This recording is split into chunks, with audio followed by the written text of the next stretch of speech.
অসমবাসীয়ে কোনোদিনে শুনিব নিবিচৰা এক খবৰ জুবিন গাৰ্গ আৰু নাই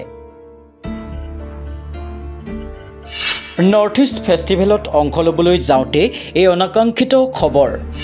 সাগৰত পৰি চিকিৎসাধীন হৈছিল শিল্পীগৰাকী আৰু শেষত এই দুঃসংবাদ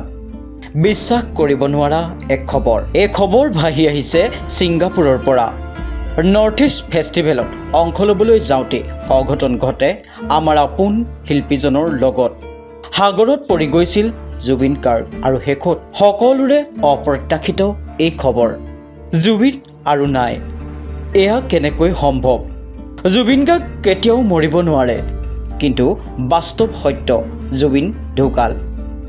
হয়তো অসমত জুবিন গাৰ্গৰ শেষ উশাহ এৰা নাই সেয়েহে এতিয়ালৈ জুবিন গাৰ্গ চিৰদিনৰ বাবে নোহোৱাৰ কথা কোনেও বিশ্বাস কৰা নাই কালি পৰহিলৈ জুবিনৰ নশ্বৰ দেহ অসমলৈ আহিব আৰু তেতিয়া অসমত এক অনাকাংক্ষিত পৰিৱেশে বিৰাজ কৰিব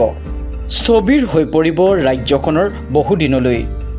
গান শুনি ভাল পোৱাসকলে গান শুনিবলৈ এৰি দিব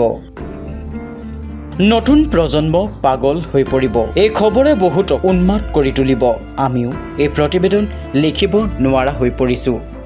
news desk report for nation Assam